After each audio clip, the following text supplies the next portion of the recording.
일어서셔서 오늘 우리에게 주시는 말씀 마태복음 28장 16절에서 20절 함께 합독하겠습니다. 시작. 11 제자가 갈릴리에 가서 예수께서 지시하신 산에 이르러 예수를 배웠고 경배하나 아직도 의심하는 사람들이 있더라. 예수께서 나와 말씀하여 이르시되 하늘과 땅의 모든 권세를 내게 주셨으니 그러므로 너희는 가서 모든 민족을 제자로 삼아 아버지와 아들과 성령의 이름으로 세례를 베풀고 내가 너희에게 분부한 모든 것을 가르쳐 지키게 하라. 볼지어다 내가 세상 끝날까지 너희와 항상 함께 있으리라 하시니라. 아멘. 아멘. 할렐루야. 오늘 이 시간도 하나님의 사랑하심과 은혜가 저와 여러분 가운데 함께하는 줄 믿습니다. 오늘 마태복음 67번째 내가 너희와 함께하리라 라는 제목으로 말씀을 전합니다. 마태복음 우리가 책을 펴서 보셔서 알겠지만 맨 마지막 장 마지막 문단에 우리가 와 있죠. 1년 4개월 16개월 동안 마태복음을 살펴왔는데 오늘 이제 마태복음이 끝마쳐집니다. 전에 말씀드렸던 대로 마태복음 끝마치고 다음부터는 사사기의 말씀을 함께 우리가 보게 되어질 것입니다. 여러분에게 숙제를 내어드린다면 사사기 한 번쯤 읽어보시면 도움이 되지 않을까 하는 생각을 해봅니다. 오늘 우리가 읽은 말씀 가운데 특별히 19절, 20절 마지막 두 절의 말씀을 이른바 지상명령 혹은 위대한 명령, 대사명 이런 식으로 이야기를 합니다. 영어로는 The Great Commission 이라고 해서 가장 위대한 명령이다 그렇게 이야기를 하고 있습니다. 오늘 말씀이 이제 19절 같은 경우는 이렇게 시작되잖아요. 그러므로 이 그러므로는 이 바로 앞에 있는 18절의 말씀을 받는 말씀이기도 하지만 어찌 보면 마태복음 전체의 내용, 이제까지 우리가 살펴봤던 모든 내용을 다 받아서 우리에게 마지막으로 권고하고 명령하는 말씀으로 이해할 수 있습니다.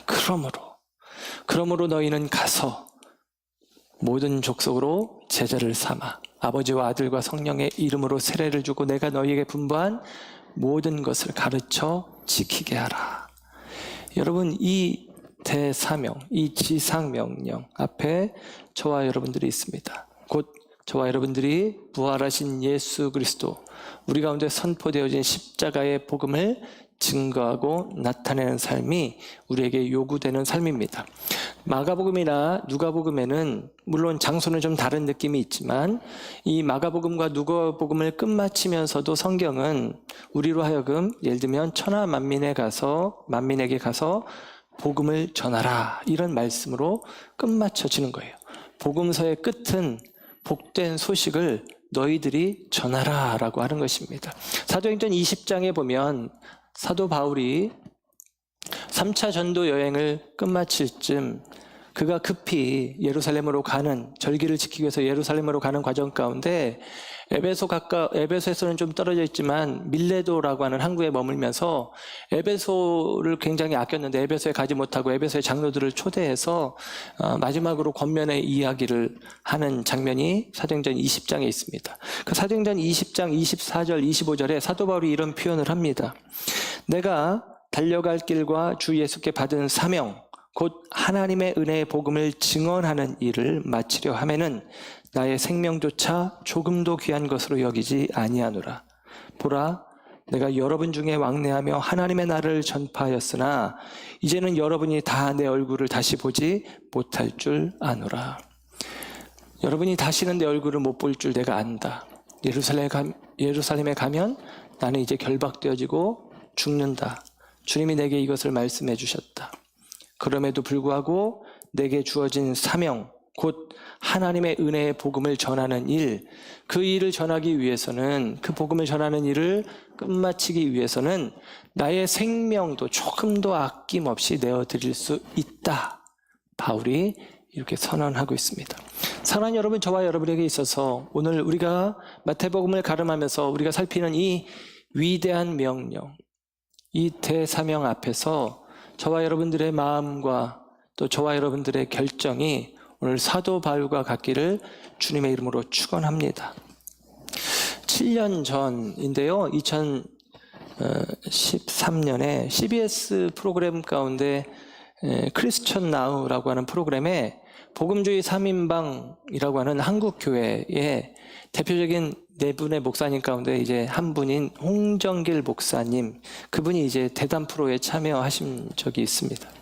그 이야기가 굉장히 많이 기사화되어지고 또 목회자들 가운데 굉장히 많은 도전이 되어지는 그런 계기가 되었는데, 홍정길 목사님이 자기는 자기의 목회 40년은 실패한 목회다.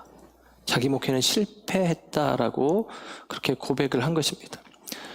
복음주의 4인방이란 얘기는 그나마 우리나라의 건강한 네 분의 목사님, 그렇게 우리가 인정하는 목사님 중에 한 분이신데 그분이 내 목회는 실패했다라는 이야기를 하는 거예요.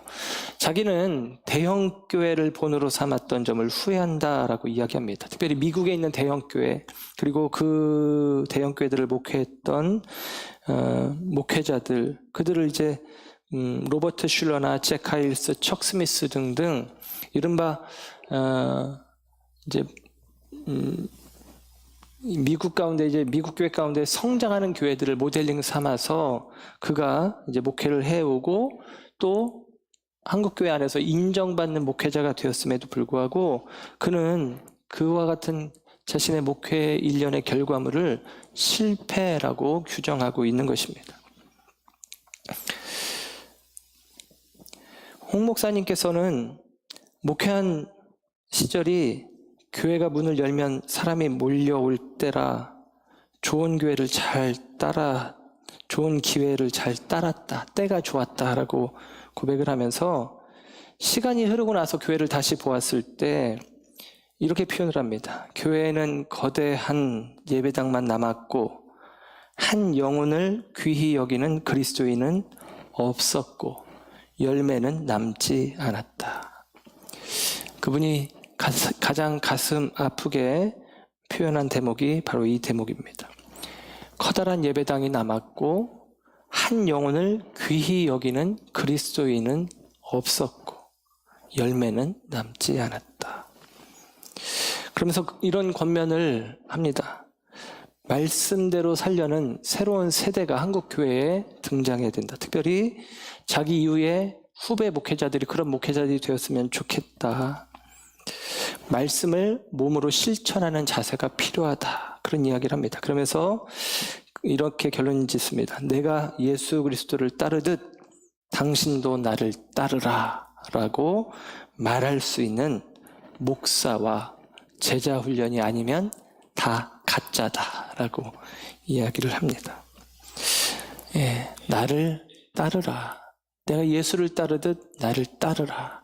이렇게 말할 수 있어야 한다는 것이죠. 예전에 그런 이야기를 했는데 유능한 전쟁의 리더는 그 외침이 다르다라는 것이죠. 돌격 앞으로 라고 외치는 게 아니라 나를 따르라 라고 외친다라는 것입니다.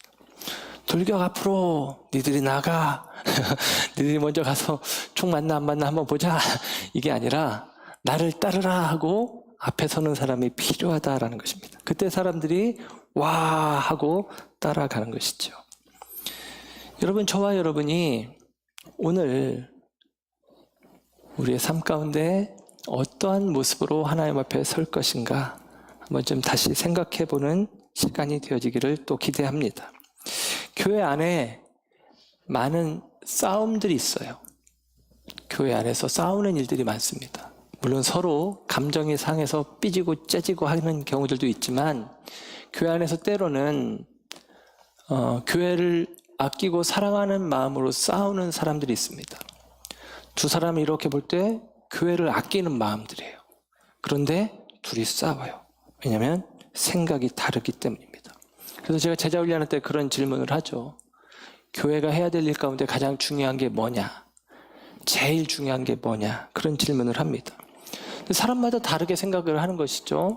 제일 중요하다고 여기는 것, 나는 A가 중요한데, 나는 B가 중요한데, 그러니까 A라는 생각과 B라는 생각을 가진 사람들이 싸우는 것입니다. 그러면 예수님은 뭐라고 하셨나? 오늘 본문이 그 답을 우리에게 주고 있는데요. 성경적인 대답, 오늘 이 본문의 말씀, 특별히 19절, 20절 말씀을 지상명령, 위대한 명령이라고 말씀을 드렸는데, 예수님께서 하신 지상이란 얘기는 지극히 높은 가장 큰 명령이란 말이에요. 그러니까 예수님의 이 말씀이 가장 중요한 바로미터가 되어지겠죠. 여기 보면 오늘 이 본문 속에 이 특별히 대사명에 해당하는 19절, 20절 말씀 속에 우리가 성경 공부 우리 성도님들은 생명의 삶을 했으니까 다 아시겠지만 4가지 동사형의 표현이 나옵니다. 이게 명령형은 동사형이잖아요. 가서 제자를 삼아 세례를 주고 가르쳐 지키게 하라. 이 4가지 동사형의 표현, 명령형의 표현, 이 가운데 실제 명령 동사는 하나다라고 말씀을 드렸습니다. 기억을 하십니까? 제자를 삼아라 라고 하는 것입니다. 그래서 영어 성경으로 이야기를 한다면 예를 들면 제자를 삼아라, make disciples 라고 이야기하고 나머지는 동명사형으로 표현을 해요. 분사형이죠. 헬라 원어에는 분사형으로 되어 있습니다. going, baptizing, teaching, 가서 제자 삼아라. 세례를 주어 제자 삼아라. 가르쳐 지키게 하여 제자 삼아라. 이렇게 이야기할 수 있겠습니다. 그래서 오늘 본문 속에서 우리가 붙잡아야 될 가장 중요한, 너와 나의 생각이 다를 때 예수의 생각에 우리가 함께 수렴해 가는 과정이 필요한데, 저와 여러분 가운데 중요한 개념은 무엇이냐? 예수님께서 말씀하신 가장 중요한 명령, 가장 마지막 명령이 되어지는 이 명령 속에서 제자를 삼아라 라고 하는 것이다 라는 사실이죠. 선교학자들은 가라 라는 말을 좋아한대요. 제자 훈련에 관심 있는 사람들은 제자 삼아라 라는 말에 관심이 있대요. 기독교 교육에 종사하는 사람들은 가르쳐라 라는 말에 관심이 있고, 기독교 윤리학자나 율법적인 행동주의자들은 지키게 하라, 지켜야 된다에 관심이 있다는 거예요. 그러니까 그 사람들은 서로 싸울 수 있겠죠. 그러나 여러분, 다시 말씀드리지만 이 말씀의 가장 중요한 의미는 제자를 삼아라 라고 하는 말씀이 가장 중요한 의미입니다. 예수님께서 우리 가운데 주신 지상명령은 제자를 삼아라. 제자 삼기 위해서 우리는 복음을 전하는 것이죠. 모든 민족으로, 모든 족속으로 제자를 삼아라. 그러니까 우리는 땅끝으로까지 나아가는 과정들이 필요하기도 합니다. 그런데 여러분, 우리가 땅끝까지 나아가서 복음으로 정복해 간다라는 표현을 쓰기도 하지만, 여러분, 우리가 복음으로 정복한다는 의미가 복음으로 채워서 교회를 확장시켜 간다라는 의미로 이해해서는 안 됩니다. 교회가 커지고 성도가 많아지고 교회의 영역이 넓어지고 이것들을 가지고 복음이 전파되고 이것들을 가지고 하나님의 나라가 확장되어진다라고 이해하는 것은 문제가 있습니다. 하나님의 나라는 사실 이제까지 우리가 살펴본 마태복음의 내용을 통해서도 확인하지만 절대 그렇게 표현되어진 적이 없습니다. 하나님의 나라는 커진다. 하나님의 나라는 많아진다. 하나님의 나라는 꽉 찬다. 그런 의미로 이야기하는 것이 아닙니다. 하나님의 나라는 저와 여러분 가운데 하나님의 함께 하심으로 나타나는 거예요. 하나님이 우리와 함께 하시는 것이 하나님의 나라입니다. 특별히 마태복음은 일관되게 하나님의 나라라는 것을 강조해 주고 있습니다. 마태복음은 하나님의 나라를 우리에게 선언하고 선포하고 있는 거예요. 그것이 교회가 확장되어지고 교회 영역이 넓어지는 것이 아니라 하나님의 나라가 우리 가운데 임하여진다. 하나님의 나라가 우리 가운데 있다 등등의 표현입니다. 마태복음을 시작하는 표현은 이런 표현으로 시작되어지죠. 아브라함과 다윗의 자손 예수 그리스도의 계보라. 마태복음 1장 1절.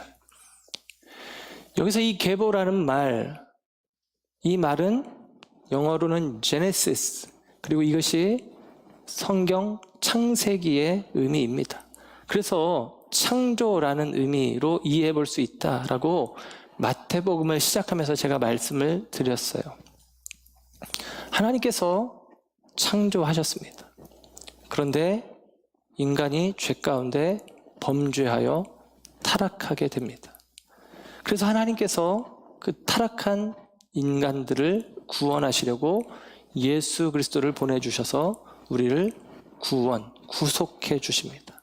그리고 그 구속의 은혜 가운데 참여하는 자들에게는 재창조, 새 창조의 역사가 있는 것입니다. 그래서 요한계시록은 우리가 새 창조되어지는 그 자리를 새 하늘, 새 땅, 코로나 때문에 말이 많은 신천지, 한자로 말하면 새 하늘, 새 땅, 이것입니다. 그리고 여러분 생각해 보세요. 저와 여러분이 새 하늘, 새 땅을 만들 수 있습니까? 저와 여러분이 창조자입니까? 하나님이 저와 여러분을 위해서 창조의 일들을 하십니다. 저와 여러분 안에서 재창조의 역사를 이루어 가십니다. 그래서 하나님의 나라는 우리가 영역을 넓혀가고 우리가 크기를 확대해가고 우리가 이른바 지경을 넓혀가는 방식으로 만들어내는 것이 아니라 하나님께서 이루신 하나님의 나라가 우리 가운데 받아들여지는 것이죠. 마치도 천국은 침노하는 자의 것인 것처럼 저와 여러분에게 허락되어지고 주어진다라고 하는 사실입니다. 그래서 여러분 오늘 이 본문의 이야기가 예를 들면 우리가 지경을 넓혀가면서 복음으로 정복해가면서 마치도 땅 따먹기 하듯이 하나님의 나라를 우리가 이루어 간다라는 생각에서는 조금은 우리의 생각과 마음을 벗겨내시기를 주님의 이름으로 부탁을 드립니다. 오늘 본문 속에 우리가 16절부터의 말씀을 봤는데요. 16절 말씀부터 조금 보고 다시 앞부분을 설명하고 설명 이어가겠습니다. 16절에 보면 이렇게 표현됐어요. 11제자가 갈릴리에 가서 그럽니다. 여러분 이 11제자라는 말도 되게 마음 아프지 않습니까? 원래 예수님의 제자는 12인데 가룟 유다는 빠져버렸죠. 자살해서 스스로 목숨을 끊고 주님이 주시는 재창조의 역사, 회복의 역사 가운데 베드로처럼 다른 제자들처럼 들어갈 수 있었는데 그렇게 하지 못했다라는 것입니다. 곧 그리스도의 구속의 은혜 속에 참여하면 새로운 기회의 자리로 나아갈 수 있는데 그렇게 하지 못한 안타까움이 이 말씀 한 절에 그대로 표현되어지지 않았나 하는 생각을 해봅니다. 그리고 그 11제자는 갈릴리로 갑니다. 지난 시간에 말씀드렸던 것처럼 예수님이 태어나신 곳은 베들레헴이에요. 예루살렘 가까운 곳입니다. 예수님이 죽으신 곳도, 예수님이 부활하신 곳도, 예수님이 승천하신 곳도 다 예루살렘입니다. 그런데 예수님은 제자들을 갈릴리에서 만나자라고 이야기하십니다. 말씀드렸듯이 그 갈릴리는 그들의 삶의 자리요, 첫 소명의 자리입니다. 그곳에서 주님께서 제자들을 다시 일으켜 세우시고 다시 그들에게 사명을 부여하시는 거예요. 오늘 이 본문의 이야기도 다른 성경, 마가복음, 누가복음, 요한복음 같은 경우는 예루살렘에서 있었던 일들로 성경의 이야기를 끝마치지만 마태복음은 특이하게 갈릴리에서 이야기를 끝마치고 있어요. 이 갈릴리에서의 이 사역을 굉장히 강조하고 있다라는 사실을 확인해 볼 수 있습니다. 모든 족속에게, 모든 민족에게 가서 제자를 삼아라 라고 하는 이야기인데요. 여러분, 갈릴리의 별명이 이방의 갈릴리라고 말씀을 드렸습니다. 이방의 갈릴리, 이방인의 땅이란 이야기죠. 그래서 여러분, 어쩌면 이 갈릴리가 이 모든 족속에게 나아가는 첫 걸음이 되어지는 자리가 바로 갈릴리일 수 있다라는 사실입니다. 참고로 마태복음은 수미 쌍관 구조, 인클로지오라고 하는 문학 기법을 많이 사용하는데 전체적으로도 그래요. 그래서 마태복음 시작하는 이야기 속에 모세의 이야기와 오버랩되는 예수님의 생애가 언급이 되어지고 있고요. 그리고 그 예수님의 생애의 마지막 부분이 모세가 하나님께 부름받으면서 여호수아에게 사명을 위임하는 것처럼 예수님께서 제자들에게, 남겨진 자들에게 사명을 위임하는 모습으로 그렇게 구성이 되어져 있습니다. 그와 같은 구성 형식을 통해서 마태는 분명하게 우리 가운데 들려주는 이야기가 있는 것입니다. 저와 여러분이 모세를 통해서 선포되었던 그 메시지, 그리고 예수 그리스도를 통해서 선포되어지는 그 메시지를 저와 여러분들이 위임받은 자라고 이야기하는 것이죠. 여러분, 여기서 한 절의 말씀을 더 볼까요? 17절을 보고 이야기합니다. 16절 하반절, 예수께서 지시하신 산에 이르러 그럽니다. 예수께서 지시하신 산, 여러분, 산이래요. 갈릴리에 높은 산이 없어요. 마태복음에 산이 3번 나오는데 예수님께서 시험 받으실 때, 마귀에게 시험 받으실 때, 마태복음 4장. 근데 그건 유대 광야에서 금식하신 이유니까 그건 예루살렘 가까운 곳입니다. 갈릴리하고 해당이 없고요. 그 다음에는 마태복음 5장의 산상수훈의 말씀을 하실 때, 산 위에서. 그리고 마태복음 17장의 변화산 사건, 거기서 높은 산이라고 표현해 주는데 높은 산에 가서 말씀을 전했대요. 저는 개인적으로 마태복음 5장에 있는 이 갈릴리 근교에 있는 낮은 언덕산, 거기가 아닌가 하는 생각을 해봅니다. 왜냐하면 제자들과 약속되어진 자리고 종종 이 마가복음이나 누가복음의 표현으로는 예수님이 그동안 가르쳤던 것들을 너희들이 가서 전하라 라는 표현을 하거든요. 그러니까 예수님과 제자들의 이 삶의 여정 속에 예수님과 늘 함께하면서 예수님께 말씀을 듣고 배우고 묻고 하면서 말씀을 익혔던 자리가, 저는 이 산상수훈이 있었던 자리가 가깝지 않은가. 그리고 그 산상수훈의 말씀이 말 그대로 우리가 살아내야 될 말씀들을 잘 정리해 놓은 것이 아니겠습니까? 그래서 그것이 아닌가 하는 짐작을 해보게 되어집니다.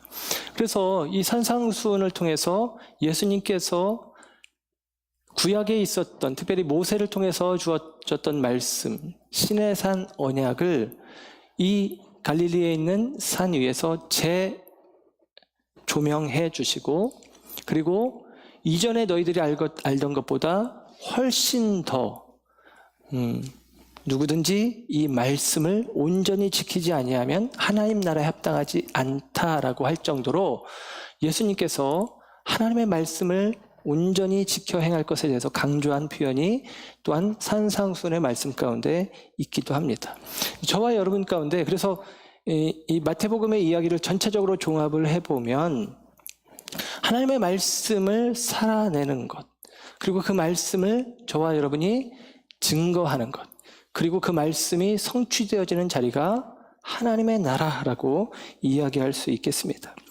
여러분, 오늘 본문 속에 한 절의 말씀을 더 보고 17절 이렇게 이야기해요. 17절, 11 제자가 갈릴리에 가서 예수께서 지시하신 산에 이르러 17절, 예수를 배웠고 경배하나 아직도 의심하는 사람이 있더라. 예수를 배웠고 경배하나 아직도 의심하는 사람들이 있더라 그럽니다. 여러분, 이 말씀 좀 이상하지 않습니까? 주님을 봤어요. 그런데 의심합니다. 뭘 의심하는지 성경학자들이 그래서 퀘스천 마크를 달아놓습니다. 잘 모르겠다라는 것이죠. 그런데 여러분, 이미 제자들은 지난해 시간에도 말씀드렸던 것처럼 예루살렘에서 부활하신 예수님을 몇 번이나 몇 차례에 걸쳐서 목격을 했습니다.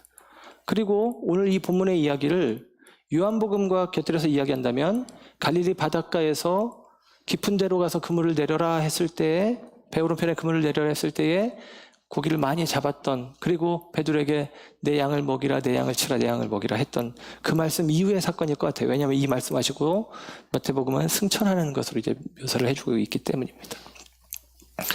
그러니까 이미 예수님을 갈릴리에서도 어쩌면 이미 접하고 만난 이유라고 볼 수도 있는 상황입니다. 보았는데, 확인했는데 무엇을 의심하는 것입니까? 보았다라는 말과 의심하다라는 말 사이에 이 부조화가 저는 좀 당황스럽습니다. 확실한데 뭘 더 의심한다라는 것. 근데 여기서 말하는 이 의심이라는 단어가, 성경에 의심이라는 말이 참 많이 나오는데 신약 성경에 여기서 나오는 의심이라는 단어는 헬라어로 디스타조라는 말인데요. 신약 성경에 딱 2번만 나와요. 그러니까 여기 한 번 나오고 또 한 번 어디에 나오냐면 마태복음 14장 31절에 나오는데, 마태복음 14장에 풍랑이는 바다에 예수님께서 물 위로 걸어오시는 거예요. 그때 베드로가 주님 나한테도 명하셔서 물 위로 걷게 해주십시오. 그래서 물 위로 나가잖아요. 그랬는데 물을 보고 파도를 보고 빠집니다. 그때 예수님이 하시는 말씀, 믿음이 작은 자요 왜 의심하였느냐. 이때 디스타조라는 말이 딱 한 번 쓰입니다. 그러니까 지금 본문 그리고 그 사건에서. 그래서 여기서 의심했다라는 말은 전혀 믿음이 없다라는 의미가 아니에요. 믿음이 있는 것입니다. 그러니까 발을 물 위에 내디뎠겠죠. 믿음이 없이 어떻게 발을 물 위에 내디딜 수 있겠습니까? 믿긴 믿었는데 그 믿음이 온전치 못하여 실족하는 것이죠. 넘어지는 경우가 있다라는 것입니다. 제자들의 이전의 삶은 그랬어요. 예수님에게 자신들의 삶을 내어 맡겼습니다. 믿었죠. 그런데 예루살렘에서 십자가 앞에서 그들은 실패했다고 생각합니다. 그러나 부활 예수, 그 예수님을 그들이 몇 번이나 목도하면서 고민이 드는 거예요. 그 예수께 내 삶을 맡겨도 되는가? 그 삶을, 내 삶을 이 부활하신 예수께 정말 맡겨도 될까라는 생각을 하는 것이죠. 그때 예수님께서는 말씀하시는 것입니다. 우리가 이야기한 대사명, 그들 가운데 가장 위대한 명령, 가장 위대한 사명, 어쩌면 예수님께서 못다 이룬 위협을 제자들을 통해서 이어가기를 원하시는 그 자리에 제자들이 서 있는 것입니다. 여러분, 이거 놀랍지 않습니까? 제자들은 지금 의심하고 있는데, 제자들이 지금 완전한 믿음 가운데 있을 때, 야, 그래, 그러면 너희에게 내가 명령한다. 가서 제자 삼고 세례주고 가르쳐 지키게 하라 라고 말씀하시면 별 문제가 없는데, 의심하는 제자들에게 이 말씀을 하고 있는 것입니다. 의심하는 제자들에게 이 말씀을 하고 있는 것입니다. 사랑하는 여러분, 저와 여러분에게도 그래서 이 말씀은 우리의 말씀이기도 해요. 우리가 온전한 제자가 된 이후에, 온전한 믿음을 갖춘 이후에 우리가 이 부르심의, 이 사명의 자리로 나아가는 것이 아니라 우리도 역시 의심하고 있잖아요. 디스타죠. 믿긴 믿는데, 믿음으로 발걸음을 내딛었는데 물에 빠지기도 하고 자빠지기도 하고 넘어지기도 하는 모습이 우리 가운데 있단 말입니다. 그런 우리가 어떻게 이 일을 감당할 수 있을까? 아니요. 성경은 이야기하잖아요. 의심하는 사람들, 그들을 향하여 주님 말씀하십니다. 너희들이 제자를 삼아라. 제자 만드는 일 너희들의 일이다. 가라, 세례 주어라, 가르쳐 지키게 하라 라고 이야기하고 있다라는 사실입니다. 여러분, 다시 말씀드리지만 우리가 준비되고 우리가 온전해지고 우리가 완벽해져야 제자를 삼는 일에 부름받는 것이 아니라 이미 주님이 하신 일, 재창조의 역사, 그 역사를 믿고 기대하는 자들 가운데 이 일이 허락되었다라고 하는 사실입니다. 여러분, 제자를 삼는다라고 하는 것은, 모든 민족으로 제자를 삼는다라고 하는 것은 교회를, 모든 사람들을 데려다 가득 채워라라고 하는 말이 아니라 하나님 나라의 현실로 사람들을 초대하라라고 하는 명령인 것입니다. 하나님이 하나님의 나라를 우리 가운데 이루셨다. 이 하나님의 나라 가운데 참여하자라고 이야기하는 것입니다. 여러분, 우리는 제자를 삼는 일들의 부름을 받았는데요. 오늘 본문의 내용을 통해서 몇 가지 좀 이야기를 할 필요가 있어요. 어떻게 그러면 우리가 제자를 삼을 것이냐? 어떻게 우리가 하나님의 나라를 이 땅 가운데 선포하며 살아갈 것이냐? 첫째는 가라라고 이야기하잖아요. 가라, 가라. 우리 교회는 예전에 제가 그런 이야기를 했는데 이런 얘기를 들어요. 전도 안 하는 교회. 가지 않는 교회. 제가 봐도 여러분에게 뭐 가서 전도하세요. 갑시다. 가야 됩니다. 이런 얘기를 하지 않잖아요. 우리 교회는 이제 건물이 커져서 위치가 드러나는 위치에 있어서 사람들이 찾아오는 교회이기도 합니다. 그런데 여러분, 성경은 가라라고 이야기해요. 와라라고 이야기하지 않고 가라라고 이야기를 합니다. 그래서 선교학을 이야기하는 분들은 그런 이야기를 합니다. 모이는 교회, 흩어지는 교회. 오는 게 중요하죠. 여러분, 오늘 그동안 못 뵀던 분들을 더 뵐 수 있어서 얼마나 좋은지, 여러분이 오고 우리가 함께 모여지니 얼마나 감사한지 모릅니다. 오는 게 중요하죠. 그러나 여러분, 모이는 교회도 있지만 흩어지는 교회도 있는 거예요. 특별히 흩어지는 교회가 참 중요합니다. 그게 가라라는 의미 속에 담겨져 있죠.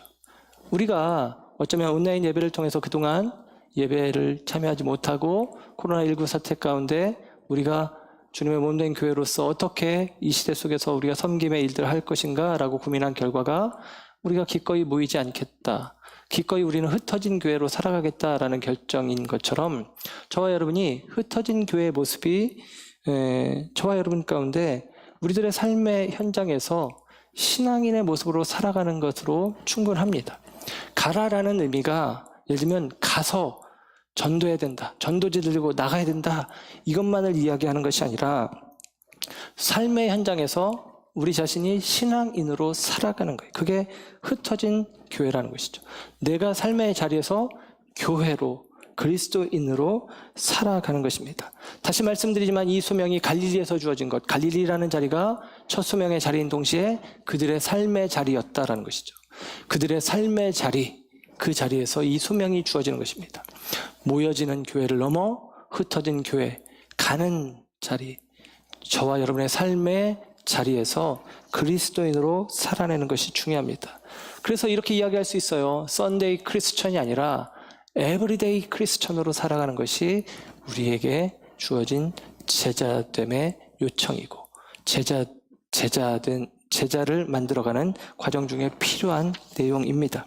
두 번째로는 세례를 주어야 한다라고 이야기를 했어요. 세례. 여러분이 세례 주십니까? 세례는 목사님이 주는 건데 라는 생각이 들잖아요. 그런데 여러분, 오늘 본문에 11제자에게만 주는 것입니까? 이것이 11명의 제자에게만 국한된 것이고 목회자에게만 국한된 것입니까? 아니죠. 이 대사명은 모든 그리스도인들에게 주어진 명령입니다. 그러니까 여러분이 세례를 주어야 돼요. 근데 세례를 주면 안 되잖아요. 이단되고 사입이 되는 느낌이 있잖아요. 안 됩니다.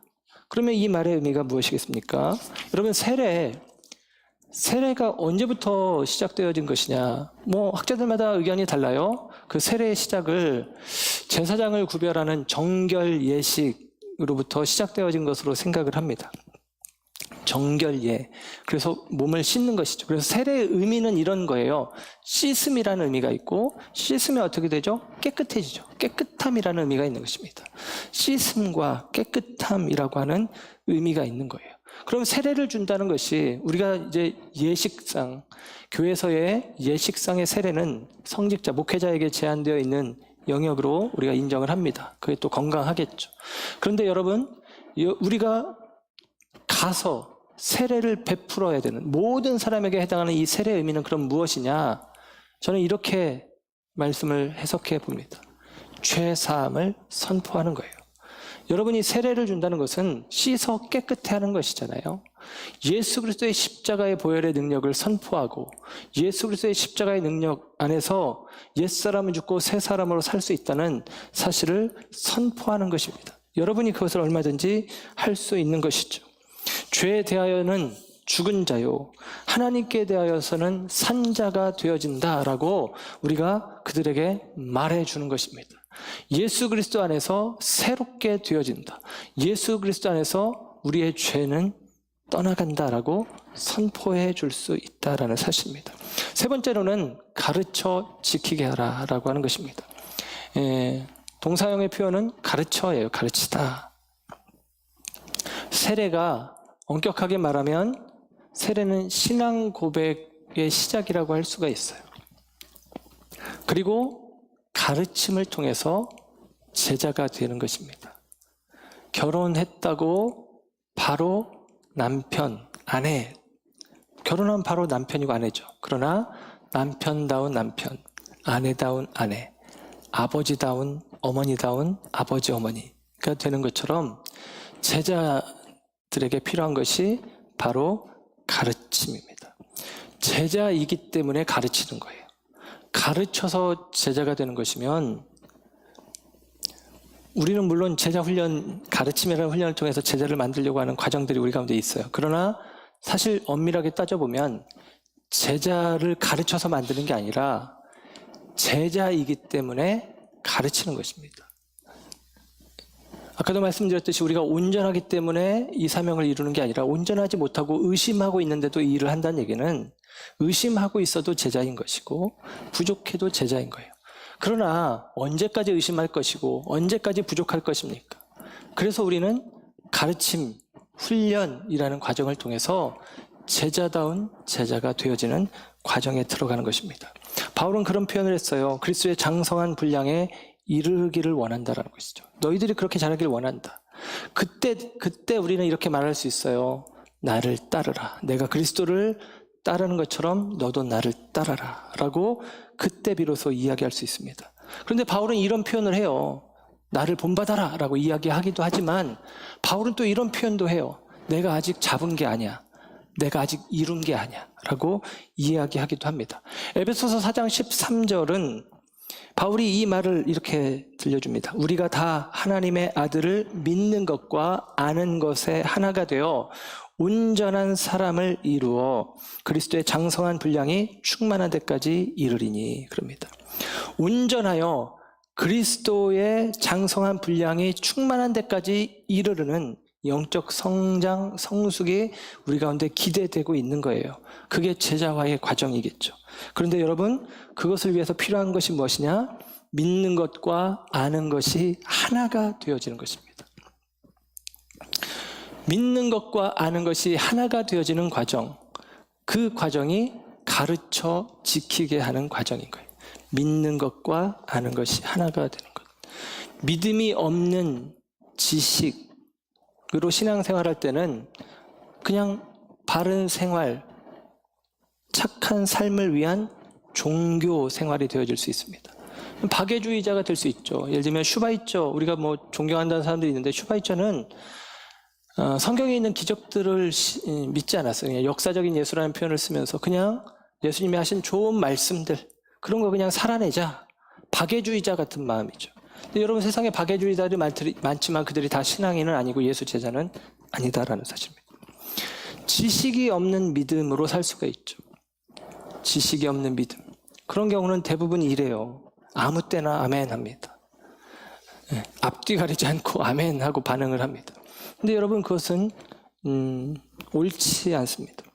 믿는 것과 아는 것이 하나가 되어지는 것이 중요합니다. 저와 여러분이 배워야 되고 배운 것을 살아내는 것이 필요하다라는 것이죠. 가르쳐야 되는데 지키도록 가르치는 거예요.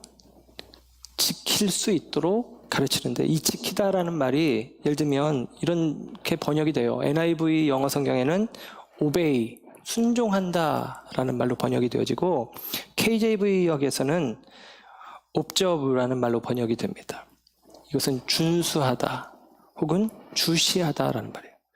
이 말은 이제 파수꾼에게 쓰여지는 말인데, 파수하다 그런 말인데, 말하자면 가르쳐서 지키도록 한다. 지키는데 어떻게 하냐? 그것이 순종하게 한다는 거예요. 말씀대로 살아내게. 그리고 주시하게 한다라는 거예요. 말씀을 지켜보는 것이죠. 말씀을 주목하는 것입니다. 그렇게 하도록 가르치는 거예요. 여러분, 저와 여러분이 제자가 되었고 저와 여러분에게 가르쳐 지키게 한다라는 의미는 뭐냐면, 저와 여러분들이 왜 그 제자 훈련을 하고 왜 말씀을 듣고 배우고 하는 일들에 우리가 익숙하게 하려고 하느냐? 그 말씀대로 순종, 살아내기 위함이요. 그 말씀을 우리가 주시하며 그 말씀을 따라가는 삶을 살겠다라고 하는 생각, 그 생각을 품는 것입니다. 이게 가르쳐 지키는 것의 의미이기도 합니다. 그래서 여러분, 저와 여러분이 오늘 저와 여러분의 삶 가운데 이 제자됨의 삶을 살아가기를 우리가 결정하고 그리고 제자를 세워가는 일들을 하는 것입니다. 특별히 저와 여러분의 삶 속에서 이 제자를 삼는다는 의미를 다시 한번 기억하실 때에 이것이 하나님의 나라와 굉장히 밀접하게 관계가 있다라고 하는 것이죠. 마태복음의 전체적인 주제, 일관적인 주제는 하나님의 나라입니다. 오늘 본문 끝에 대사명 뒤에 예수님이 이런 말씀을 하세요. 볼지어다 내가 세상 끝날까지 너희와 항상 함께 있으리라 라고 이야기합니다. 여러분, 이 말은 마태복음 1장에 한번 나왔어요. 예수님이 마리아의 태 속에 동정녀의 태 속에 잉태되었을 때 이야기합니다. 아이를 낳으리니 이름을 임마누엘이라 하라. 마태복음 1장 23절. 임마누엘이라 하라. 이는 하나님이 우리와 함께 계신다. 마태복음은 이렇게 수미상관, 시작과 끝이 같아요. 알파와 오메가 같은 거죠. 하나님 우리와 함께 하신다. 예수님 말씀하십니다. 내가 너희와 함께 하리라. 예수님이 복음을 전하시면서 마태복음 18장 19절 20절에 이렇게 또 말씀이 있습니다. 진실로 다시 너희에게 이르노니 너희 중에 두 사람이 땅에서 합심하여 무엇이든지 구하면 하늘에 계신 내 아버지께서 그들을 위하여 이루게 하시리라. 두세 사람이 내 이름으로 모인 곳에는 나도 그들 중에 있느니라. 나도 그들 중에 있느니라. 우리와 함께 하신다. 이것입니다. 예수님이 복음을 전하면서 마태복음 4장 17절 예수님의 공생애를 표현하는 표현에 이렇게 표현합니다. 공생애를 시작하시는 표현. 이때부터 예수께서 비로소 전파하여 이르시되 회개하라 천국이 가까이 왔느니라 하시더라. 여러분, 예수님은 예수님의 생애 속에서 하나님의 나라를 선포하시는 일들을 계속같이 해오신 것입니다. 마태복음은 일관되게 하나님의 나라를 이야기하고 있습니다.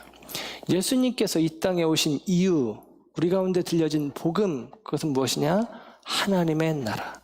상실된 하나님의 나라를 회복하기 위하여 에덴에서 죄 가운데 쫓겨난 우리들 가운데 다시금 그 잃었던 새 하늘 새 땅을 회복하시기 위하여 우리가 에덴으로 나가는 그 길이 막혀서 손을 뻗어도 그 영광에 하나님께 영광에 나아가지 못하는 우리들에게 대하여 길이 되어주시려고 예수님이 오신 것입니다. 예수님의 십자가죠. 그리고 예수님의 죽으심으로 말미암아 성소와 지성소 사이의 휘장이 찢어지고 우리는 하나님께 나아갈 수 있는, 지성소로 나아갈 수 있는, 하나님의 임재로 나아갈 수 있는 담력을 얻게 되었다라고 히브리서 기자는 이야기하는 것입니다. 그래서 여러분, 저와 여러분 가운데 하나님의 나라라고 하는 것은 다름 아니라 하나님이 우리와 함께 하신다라는 의미예요. 하나님이 우리와 함께 하신다. 죄의 장벽은 제거되어지고 예수 그리스도를 통로 삼아 하나님께로 나아가는 것입니다. 하나님께서 예수를 통로 삼아 우리 가운데 다시 오시는 것입니다. 그래서 하나님과 우리가 함께하는 것, 이것이 하나님의 나라입니다. 예수 그리스도를 통해서 우리 가운데 임하여진 하나님의 나라, 예수 그리스도를 통해서 우리 가운데 주어진 하나님의 나라, 예수 그리스도를 통해서 우리 가운데 약속되어진 하나님의 나라, 그 나라를 선포하는 것이 제자를 삼는 일이다라는 것입니다. 저와 여러분이 하나님의 나라를 살아내는 것, 특별히 하나님의 나라의 의미를 그렇게 표현했던 거 기억하십니까? 하나님의 나라는 어떤 영역, 영토, 그런 개념이 아니라 주권이다. 하나님의 통치다. 하나님의 다스리십니다. 여러분, 천국은 장소의 개념의 의미를 넘어서서 하나님의 통치의 영역임을 기억하시길 바랍니다. 저와 여러분이 제자 되었다라는 의미는 그래서 하나님께서 내 삶을 주관하시고 다스리시는 것을 이야기하는 거예요. 그리고 저와 여러분이 제자를 삼기 위해서 우리가 먼저 제자가 되어야 될 텐데 그 의미는 마태복음이 우리 가운데 일관되게 이야기하는 하나님의 나라를 내 삶 가운데 경험하고 누리는 것입니다. 내가 하나님의 나라를 살아내고 있느냐, 특별히 내 삶의 영역에서 하나님의 나라 가치를 가지고 하나님의 나라, 하나님의 말씀을 따라 하나님의 명하심을 쫓아 하나님의 뜻을 이루기 위하여 그의 나라와 그의 의를 구하며 내가 살아가고 있느냐? 그렇다면 저와 여러분은 제자일 것이고 저와 여러분의 삶의 자리에 제자들은 또 생겨나게 되어질 것입니다. 우리가 경험한 그 하나님의 나라를 그들도 참여하고 싶은 마음으로 우리 가운데 물을 거예요. 우리가 경험한 그 하나님의 나라를 이 땅의 가치 속에서 선포하고 말하고 살아내는 것입니다. 이것이 우리 가운데 필요합니다. 여러분, 이 하나님의 나라를 우리 가운데 이루기 위하여, 제자를 세우기 위하여 우리 가운데 필요한 첫 걸음을 다시 한번 상기하길 원합니다. 가라라고 하는 거예요. 전도지 들고 가라. 이것도 필요하겠지만 그것을 이야기하기 전에 예를 들면 바울이 로마서에서 이렇게 표현을 합니다. 로마서 10장 13절 14절 누구든지 주의 이름을 부르는 자는 구원을 받으리라. 그런즉 그들이 믿지 아니하는 이를 어찌 부르리요? 듣지도 못한 이를 어찌 믿으리요? 전파하는 자가 없이 어찌 들으리요? 보내심을 받지 아니하였으면 어찌 전파하리요? 기록된 바 아름답도다 좋은 소식을 전하는 자들의 발이여 함과 같으니라. 이건 거꾸로 얘기를 해야 돼요. 우리가 보내심을 받았어요. 그래서 우리가 전파해요. 전파하기에 그들이 들어요. 듣기에 그들은 예수를 믿어요. 그러면 그들은 구원을 얻어요. 이렇게 바울이 이야기를 합니다. 여기서 기록된 바 아름답도다 좋은 소식을 전하는 자들의 발이여 라고 하는 이 말은 이사야서 52장 7절을 그대로 바울이 인용합니다. 이사야서 52장 7절은 이렇게 기록이 되어 있습니다. 좋은 소식을 전하며 평화를 공포하며 복된 좋은 소식을 가져오며 구원을 공포하며 시온을 향하여 이르기를 내 하나님이 통치하신다. 내 하나님이 통치하신다 하는 자의 산을 넘는 발이 어찌 그리 아름다운가. 여러분, 저와 여러분이 복음을 들고 선다는 것은, 저와 여러분이 복음 들고 산을 넘어 간다라고 하는 것은 내 하나님이 통치하신다 라고 외치는 것입니다. 하나님이 우리와 함께 하신다. 그 하나님의 함께 하심, 하나님의 통치, 하나님의 나라를 살아내는 삶이 제자의 삶입니다. 이 제자의 삶이 우리 가운데 있길 원합니다. 그리고 예수께서 가져오신 그 하나님의 나라, 하나님의 통치를 우리 안에 국한시키는 것이 아니라 세상 가운데 그 하나님의 나라를 외칠 수 있는 저와 여러분의 삶이 되어지기를 주님의 이름으로 축원합니다.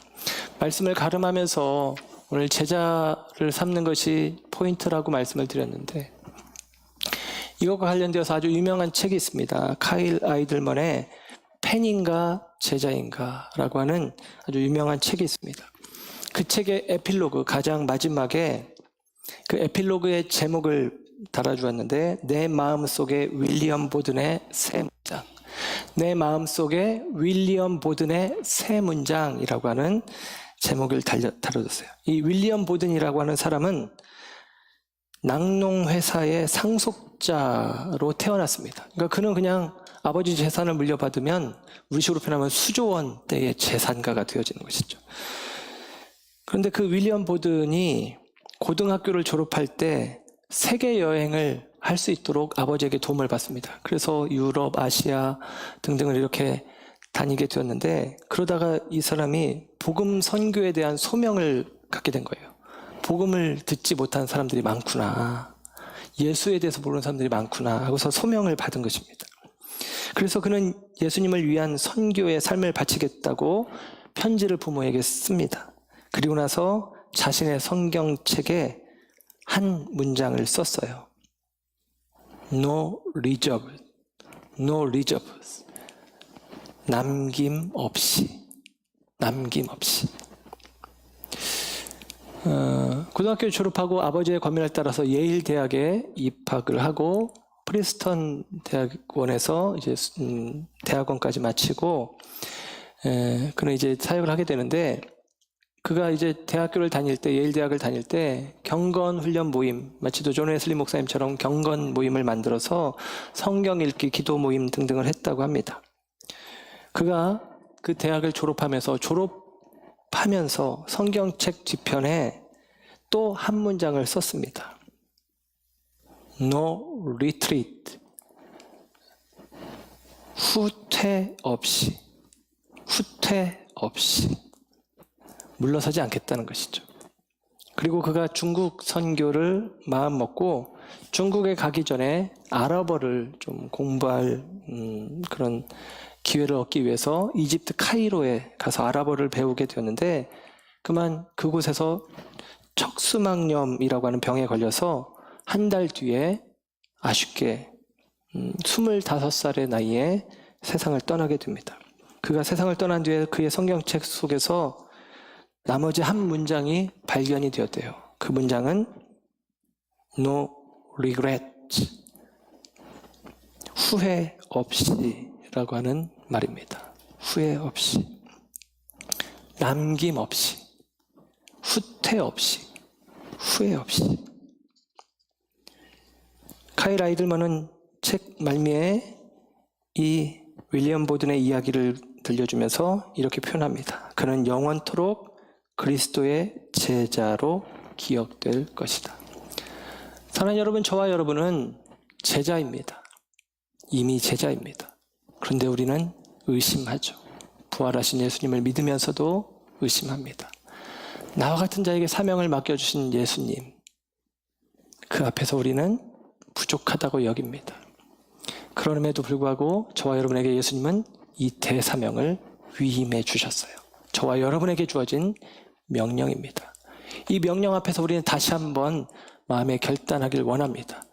우리가 제자로 살 것인지 팬으로 살 것인지, 그냥 그럭저럭 신앙생활 할 것인지, 정말로 하나님 앞에 온전한 신앙의 자리로 나아가기를 결단할 것인지, 오늘 윌리엄 보든처럼 우리 입술의 고백도 이런 고백이 되어지길 원합니다. 남김없이, 후퇴 없이, 후회 없이 살아가는 제자의 삶이 되기를 주님의 이름으로 축원합니다. 기도하겠습니다.